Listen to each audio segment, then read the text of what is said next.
you so much, Reverend Jerry. Um, we're going to have one more poem from an outstanding poet. But before then, I would like us to please all open to the book of Psalms 45. And we're all going to read responsorially.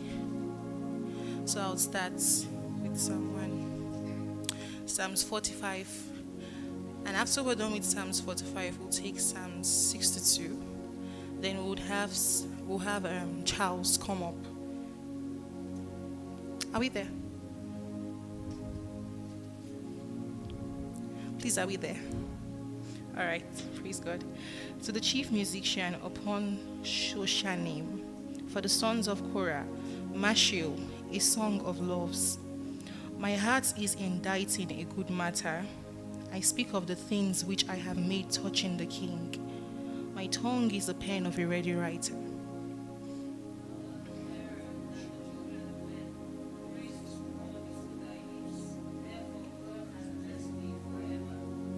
Gird thy sword upon thy thigh, O most mighty, with thy glory and thy majesty.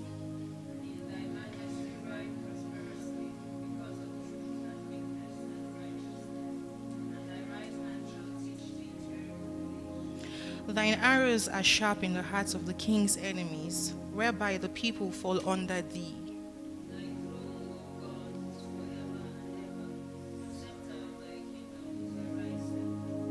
Thou lovest righteousness and hatest wickedness. Therefore God, thy God, hath anointed thee with the oil of gladness above thy fellows.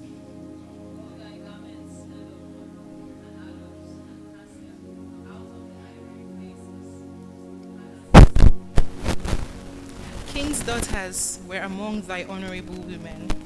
Upon thy right hand did stand the queen in gold and Ophir.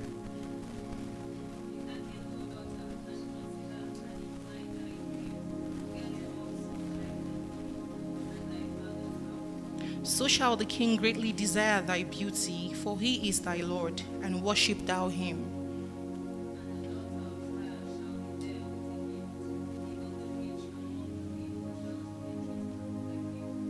The king's daughter is all glorious within, her clothing is of wrought gold.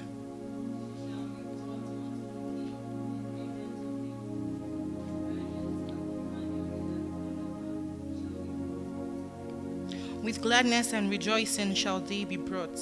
They shall enter into the king's palace.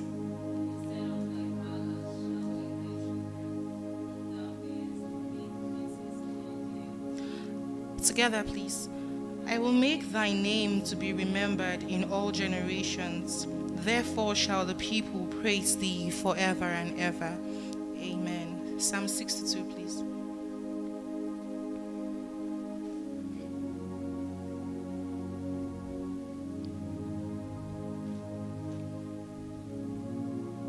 Psalm 62, verse 1. To the chief musician, to Jeduthun, a psalm of David. Truly my soul waited upon God, for from him cometh my salvation.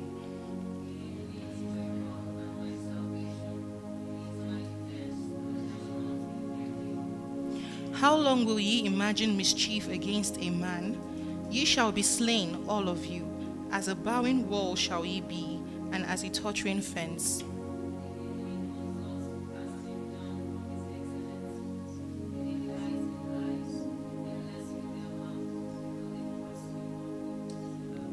My soul, wait thou only upon God, for my expectation is from him.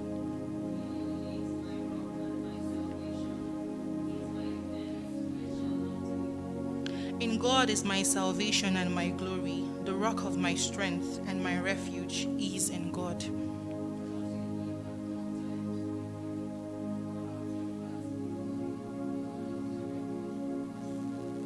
Surely men of low degree are vanity, and men of high degree are a lie. To be laid in the balance, they are altogether lighter than vanity.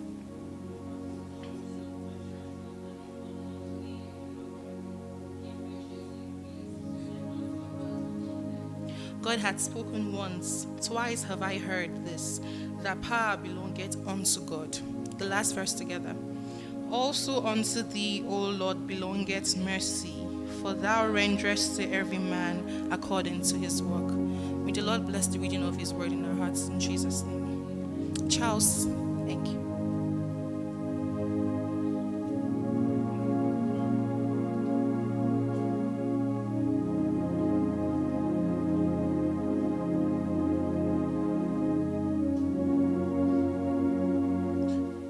Good evening, everybody.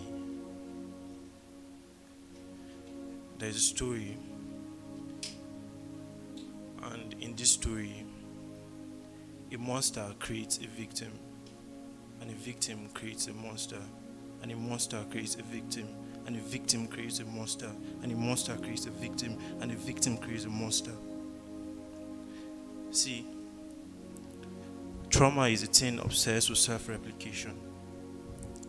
As one generation races into another, it is a baton that begs to be passed. In a world constantly moving, it is hard not to give in to a temptation to move along with it. What drives people? Fear, anger, love, anxiety. In this poem, I'm 10 years old. By 10, I had learned the art of complacency, the art of folding myself into acceptable shapes in the presence of others, to not be too much and to continually worry if I was enough. I've always existed in a paradox. We do not always choose how we respond to trauma. Sometimes our body decides for us before we do, a form of self-protection, and with it, a form of programming, a way of ensuring that we repeat one generation's mistake in the next. Because you see, trauma is a thing obsessed with self-replication. And as one generation races into another, it is a baton that begs to be passed. The mind's refusal to unlearn is a cruel thing. I read an article on trauma. It says, it is healthy to talk about our mental health with someone else, a friend, a family member, or a therapist. It says sharing is a form of healing. On the day I tell my mother about my depression, she cries uncontrollably and says her son is going insane. When I tell my friends about my depression, they laugh as if it is a bad joke, as if to say, look at that boy, he's made up of bad genes and improper hormone levels. The end of the article says, people don't share their struggles with mental health because of the stigma associated with it. I fall back into myself. When I'm 20, I smoke a joint for the first time. My mind levitates and searches for God in high places. In this body, there's a 10-year-old trapped in the frame of this growing body.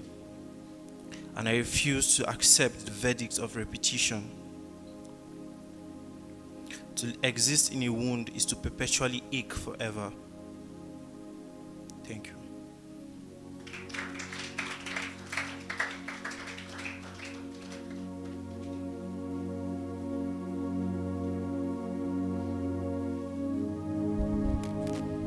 Hello everyone.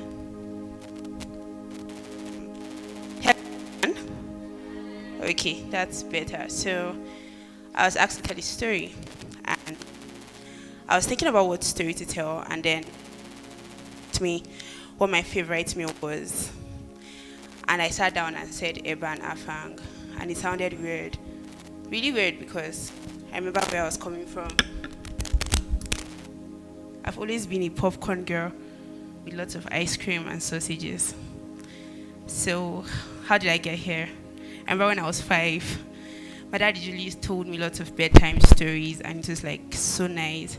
He would like rock me, hold my hair, like just cuddle me up and tell me stories to make me go to bed. It used to be stories of fairies, stories of the moonlight and Daisy. It was so beautiful. As I grew up, he continued the tradition. He kept telling me things, but it shifted. It became stories of nations and our country. Now we're an atheist family, so there was a particular country that stuck on my dad's mind. It got me curious. It was a country called Nepal. This country was bad. Let me define it. Bad. It was as bad as they had a president that was old enough to be in an elderly home. They had terrorism as a order of the day, their policemen, they found it a pleasure to arrest the youths for protesting for their lives. It was bad. But then the strange part was this country felt that they were the choosing of God. Like, okay, let's even assume God existed. If God was to choose a country, is this how he makes his choices? It's terrible. Growing up, I made it a point of duty to read more about them because I couldn't understand why a bunch of people wouldn't have that much of sense. I wanted to meet one, talk to him, and get to know what's up. Maybe educate him a little because when people are not very educated, they begin to believe in religion. One day, I met one. It was a random day, so I was going to work, and I walked in. Now, usually, we had very sensual people around, and it got me pissed off. We had 12-year-olds committing abortions, and then 6-year-olds asking for contraceptives, and everything was fine. I walked into the office and I was expecting usual sensual comments, but I didn't get it from everyone. There was a guy seated beside. His name was Festus. He was fine. No, he was fine. He was tall and dark, and he was well dressed. He was well comported, and everything just made sense. Of course, I had to talk to him. Hi, mister. How is work going? I just want to know.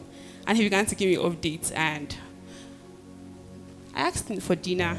Just dinner. I wasn't planning anything, yeah. So don't start thinking otherwise. So I asked him for dinner, and we went, and that was the first of many other dinners to come, though. I didn't ask for the others, just to make it clear. So we went on so many dinners, and he began to explain a lot to me. And our friendship evolved. I got to understand what he meant.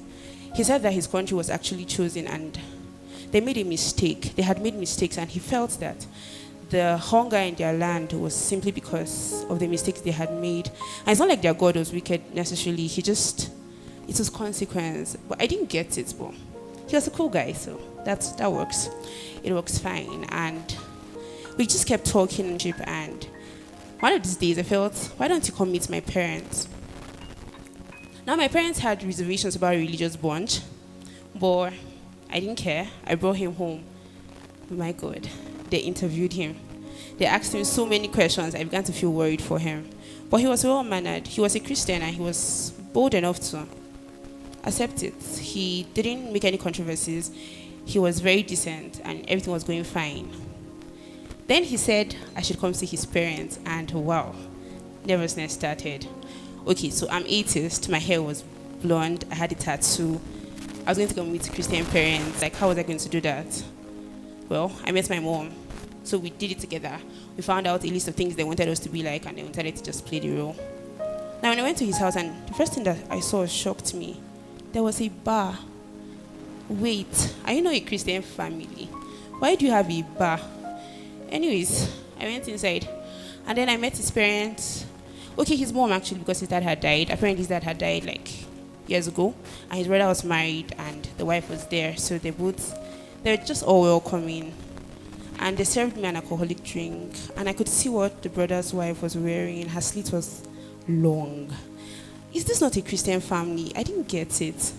So after we're done, I went to meet him, and I was like, guy, I've read a lot about Christianity. I may not believe it right now, but I've read a lot, and this is not what it's supposed to be like.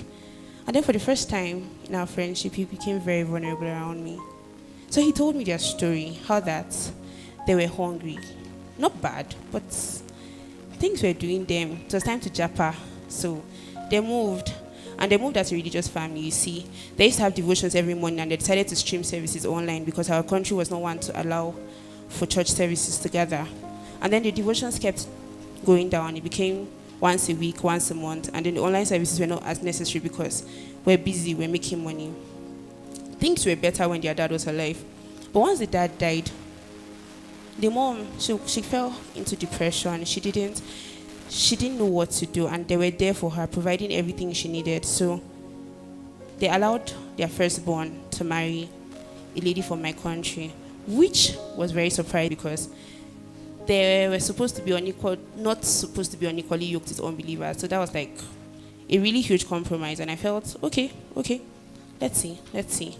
And he was really sad. He wished his family could be better, and I could see it in his eyes that he really wanted to change, and he had prayed about this, but let's just see how it goes. He was sure that God was working something out. On my 25th birthday, I woke up and my plan was just to like sleep indoors. I have a sister that doesn't care about me, so when I got a box of gifts from her, like I got worried, like where is this one starting from? In the box, there was a lovely gown. It was red in color, my favorite color. He was the only one that knew, so I obviously knew that Oga was the one that did this. Now, in the box was an instruction to meet up at a venue, so I drove there. And then when I drove there, he asked that I park and we take a walk. Now we walked down and then we landed at the first restaurant. We had our first dinner and he went down on one knee to propose. I should shout, oh my God. But I wasn't happy. I was scared. I was atheist. Don't forget, these people did not like us. He was in my land against everything that made sense. If we got married, where would we be? How would we raise our kids? What would his family say? There was so much to consider, so much to do. I didn't want to be an outcast in his family, neither did I want my children to be. I was worried. He kept convincing me. He had really convincing eyes.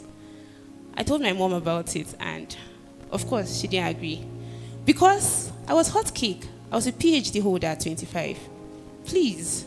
I was doing so well. We had both men and women asking me out. So it didn't make sense that I would go marry an immigrant that was a religious person. But I was determined to do it regardless. Now I felt like we could reach a compromise as regards our wedding because his people were more modest. They were decent. They were not boobs exposing ladies. They didn't believe in playing focus beats at their weddings. But my parents were not going to compromise. And during the wedding, I just kept looking at his family to just cite any sight of disapproval, to give them an apology look. More like, I'm not a part of this, but they didn't care. They were having fun, like huge fun. So we got married. Our honeymoon was the best period in our lives. So it was the very best period of my life. A few weeks when we got back on the honeymoon, second's wife, Oprah, had given birth to a stillbirth again. She was devastated. She was so devastated, and we had to just go see her. He came over to the house to meet my husband, and he asked that we all go together, but I was late for work, and I was like, they should just go. It's so sad. I got to work. It was supposed to be one of the best days of my life. I came into the office, I saw a bunch of flowers. I saw the notes where he wrote, I love you today and I love you tomorrow. And as usual, I was the legit Godwin couple. But then I got a call from a lady, and she was sounding so hysterical, using the H factor on everything that had an O, and I was like, this is definitely Napoleon. Like, what's it doing you? And she was like, your husband is dead. I'm like, what? Like, excuse me. Now, my husband is one to pull a lot of surprises to make me happy, but I didn't understand how a death scare was one of them.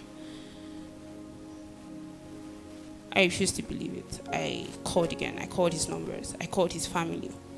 I sat down on my chair and I said I was going to just sit down and process this and just maybe sleep and wake up and I would just realize it was a bad dream. Well, it wasn't. My dad walked into the room and held my hands, and I knew this was real. The following days were sad. It held me. It gripped me. I cried. I cried. I cried. That's all I can just tell you, that it was very terrible. I couldn't believe it. Where was I supposed to start from? He had redefined my life. I had really become a Christian. Not as religious as the ones I read in the books, but his type of Christianity. We're mixing it shasha. But it was sad. Losing a husband is not really a thing you want to do, especially a husband that your parents did not consent to. So I was alone. One of those days when I was crying and thinking, I just remembered what he said. We had lots of plans to travel back to Nepal after our wedding. Things just kept coming up. But we did. That day, I sat down and I thought about his mom, and I was like, if I'm feeling this bad about losing my husband, what happens to my mother-in-law? She lost 2 sons in one day, and she's a widow. I was going to go and stay with her. at least we could find solace with each other. Also, my baby boy would want me to be there for her. So I went and I stayed. Of course, my parents did not take it lightly because they're already hooking me up again. Like, why was I going to waste my life over a guy that was gone? But I was determined to stay. My dad kept pushing. Are you sure you don't want to come back? Are you sure there's home for you? There's space. Plus, my mother-in-law was not, she was broke because her sources of income had gone. And in my house, there was lots of money, but I just felt I should be with her. So we stayed. Some days were really annoying. We would cook and then she would be complaining. In her place, they cook egusi. Now I'm making for her popcorn. And I'm like, wow. What do you want me to do? I've changed my life. I'm wearing long skirts. My neck is turtleneck. What? Just tell me. What do you want? Well, we survived. 1 day, to a week, to a month, to a year, and it was 3 years already. One day, we're sitting down and we're watching the news. Apparently, Nepal had changed the president. Now, let me give you a backstory.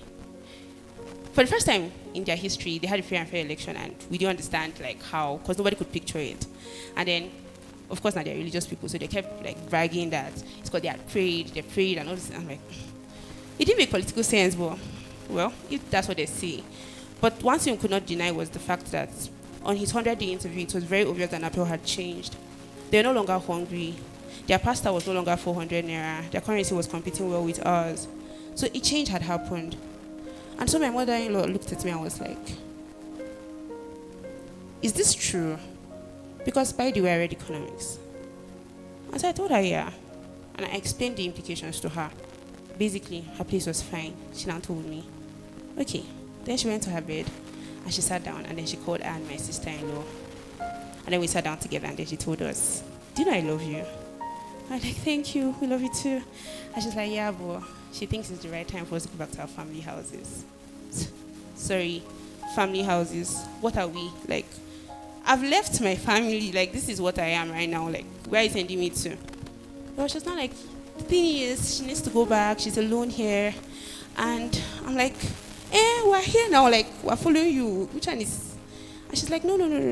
That we should go. And for the first time, she raised her voice at me and she said that she didn't want to see me nor my sister-in-law when she got back from the market. And I'm like, huh? Since when? It was not a joke. We saw Pepe when she came back. She screamed, I didn't kill my mother. You will not kill me. She was just like, oh God. I was like, Oprah already started crying that if this is how it is, she will go home now. Like, her husband is dead. She doesn't need to be here. And I was like, no, I know this trick. The thing is, I could let her go because life here was easier, but I didn't want her to be alone. Plus, I really wanted to see what the real Christianity was like because it was obvious it was not this. Well, we went and we met her in her room and then we told her, Ma, this thing you're doing, it won't work. We are here, we are following you. And then she sat down and then she looked at us and then she gave a speech. Now, significant was how she mentioned that we're both very qualified women, and if we followed her, nobody will employ us. Nobody will marry us. The only reason we could marry Napelians was because we were here and they had lost a touch of their culture. But if we went to their place, we'll be widows forever, jobless widows. And what will happen if she dies? Well, I sat down there and I was emotionless because tough girl, inside is real. I thought about it hard. I've always dreamt of having my children. I've always dreamt of happy married life. Who doesn't want to wake up to good morning kisses? Like, am I ready to be with this forever? I was thinking and Oprah just packed her stuff and left. And she was like, she'll miss us. And then she gave us a very tight hug. She kissed Mama and she was like, goodbye. I wasn't sure. I just felt I needed family at this point. I went to talk to my parents. Worst mistake. My mother, the only thing she didn't do was slap me. She was like, it was obvious, like, you're running mad. You're obviously running mad. And I just understand me. Please just understand me. But they didn't. And for the first time, my dad came in because he was a very quiet person. And he said to me, Joanne, you've made very terrible decisions since you met Festus, but we've let you have it because we trust you. And it was so relieving to hear. But then he added, if you follow her home, don't come back here. You're no longer my daughter. I looked at him and I could see the seriousness on his face. It was no joke. That day I trekked home. I couldn't get myself to get a cab. I was thinking, I just was thinking, and I was so scared. I wasn't sure. I didn't have anybody. They had all let me go. But then I got home and I went to meet her and I saw her eyes. And the strength I didn't understand came over me. And I told her, Mama, you see, we die here. Where we go, like, we die here.